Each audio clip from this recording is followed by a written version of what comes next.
86, volumen 1, interludio, El caballero sin cabeza, parte 3. Desde que podía recordar, él había sido capaz de escuchar las voces de su madre, hermano y de otros a su alrededor. Eran voces que hablaban sin decir palabra alguna y que expresaban solamente amabilidad y afecto. Y es por eso que él pensó en confiar en alguien en quien no debía. Esa fue la causa de todo lo ocurrido. Su padre murió poco tiempo después de enlistarse, y pronto su madre se dirigió al campo de batalla también. A Shin y a su hermano se les fue dado refugio en una iglesia en un rincón del campamento de concentración, donde un sacerdote los cuidó y crió. El campo de concentración al que Shin fue enviado estaba construido en los restos de una villa en donde el sacerdote solía vivir.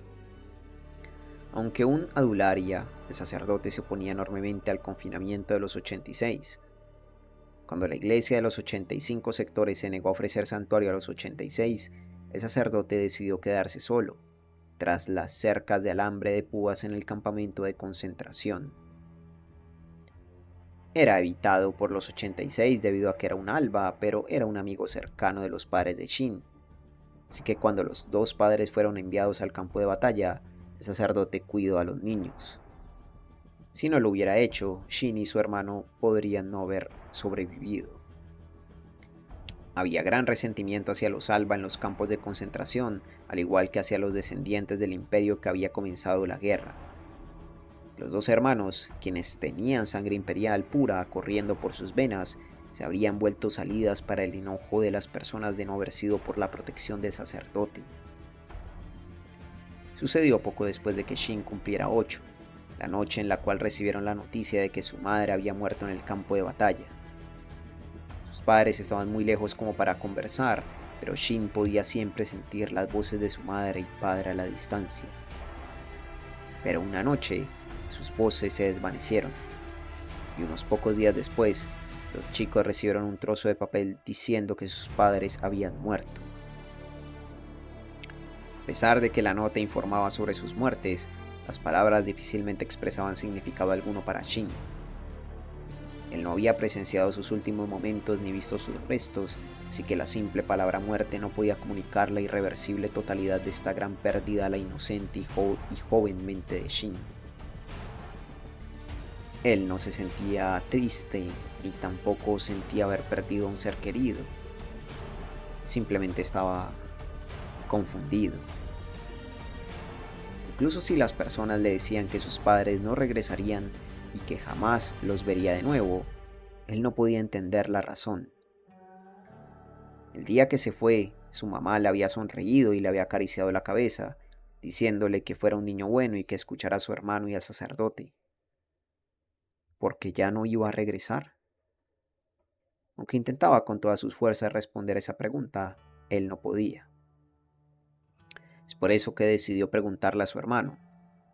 Rei, quien era 10 años mayor, podía hacer y sabía todo. Siempre mantenía a salvo y apreciaba a Shin más que a nada en el mundo, así que él también sabría sobre esto. Rei se paraba quieto en la oscura habitación con solo la luz de la luna iluminándolo. Shin le habló a su hermano, quien tenía su gran espalda contra la puerta. Hermano. Rei volteó a verlo lentamente. Sus ojos negros estaban rojos e inflamados por las lágrimas y llenos con dolor e indignación. Pero en contraste a esa tormenta de emociones estaba una mirada vacía que Shin jamás había visto en el rostro de su hermano. Una expresión que lo asustó un poco. Eh, Hermano, ¿dónde está mamá? Él sintió como si algo dentro de esos ojos negros se hubiesen agrietado. Aún boquiabierto ante el dolor de su hermano, aún escuchando su angustia, Shin continuó. ¿No volverá? ¿Por qué? ¿Por qué murió? Un silencio pesado cayó sobre ambos, como si algo se hubiese roto. Aquellos ojos completamente negros y congelados se hicieron pedazos y una violenta locura surgió de esas grietas. Al siguiente momento, Shin había sido tomado por la garganta y arrojado contra el piso de madera. ¡Ah! Sus pulmones estaban siendo aplastados y el aire intentando escapar de ellos estaba atrapado en su estrangulada tráquea. Su visión se estaba volviendo oscura por la falta de oxígeno. Su hermano había movilizado todo su peso y fuerza hacia la garganta de Shin, la presión amenazando con romperla. Los ojos negros de Rei lo veían de cerca, brillando con ira y odio. «¡Es tu culpa!». Su voz escapó como un gruñido entre sus dientes apretados. «Mamá fue al campo de batalla porque tú estabas aquí. Mamá murió por tu culpa. Tú mataste a mamá. Si tan solo tú no existieras».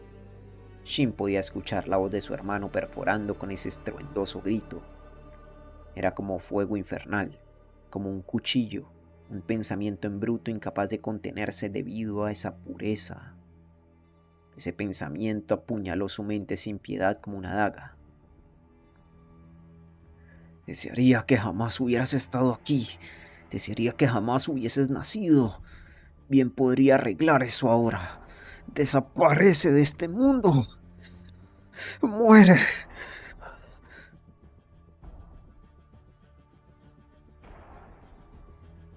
Sin pecado. Esa palabra está en tu nombre. Perfecto para ti. Es toda tu culpa. Todo es tu culpa. La muerte de mamá. El hecho de que voy a morir. Todo es culpa de tu pecado. Él estaba aterrorizado del grito de su hermano, de la voz de su hermano, pero él no podía moverse o tapar sus oídos. Por eso Shin escapó a aquel lugar, más allá de las profundidades de su corazón, más profundo que las partes más lejanas de su alma, el lugar a donde sus padres habían ido. Su conciencia se apagó en silencio y todo se volvió negro y disipó.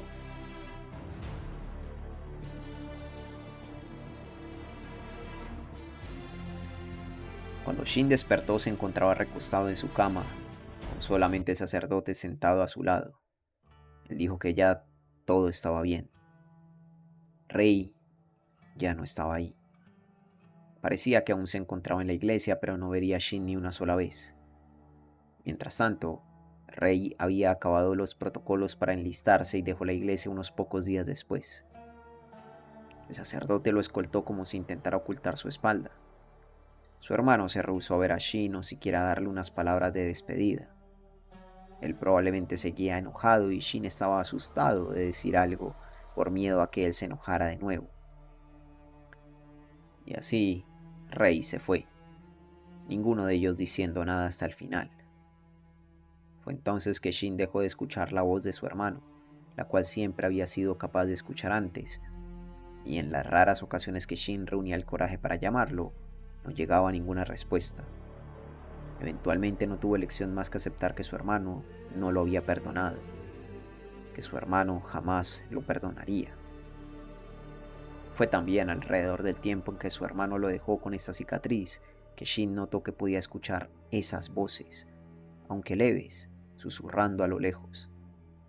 No podía entender lo que decían, pero entendía lo que intentaban expresar. Y en algún punto, voces humanas comenzaron a mezclarse con ellas, recitando los mismos mantras cual grabadora rota. El fraseo podría haber diferido, pero todas lloraban en busca de la misma cosa. Naturalmente entendió que esos susurros que nadie más que él, ni siquiera el sacerdote, podía escuchar. Probablemente había sido asesinado por su hermano en ese entonces. Probablemente había estado muerto desde entonces.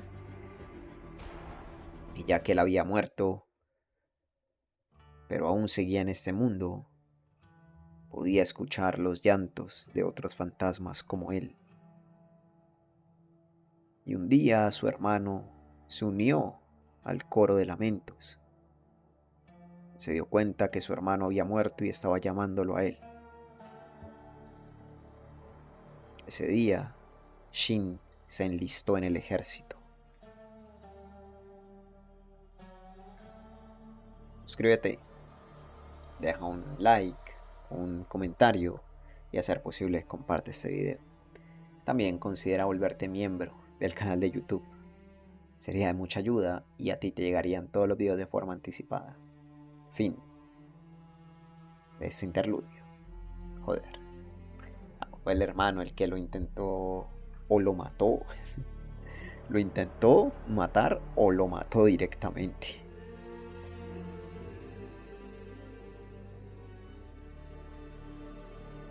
Y no solo eso. Al parecer,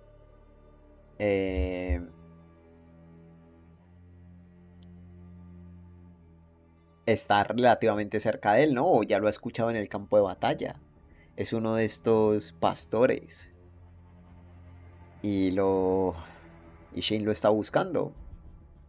Imagino que para acabar con el sufrimiento para vengarse. Cuando Lena le dijo que no, que el hermano probablemente lo quería, obviamente él fue como, ok, ¿sabes? Es como un cambio total de su realidad por esto. Porque qué culpa, o sea, claro, no lo sabemos aún. ¿De qué estaba culpando a un niño de 8 años este men? Por la muerte de sus padres, pero hay algo más subyacente, ¿no? Algo más atrás que aún no conocemos. Joder, evidentemente un niño de 8 años no tiene la culpa. Pero, claro, quizás el hermano de él, pues, todo lo que vivió, lo que alcanzó a vivir luego de eso, pues se la pasó arrepentido de lo que hizo. Y si yo algún día seguro que pensaba en disculparse o no lo sé, porque pues Lena, bueno, y lo leímos, ¿no? Él estaba pensando en Shin, pues, no, hasta lo último. ¿Quién sabe? Joder, durísimo. Pero bueno, venga, caballeros, espero que lo hayan disfrutado. Nos vemos en la próxima.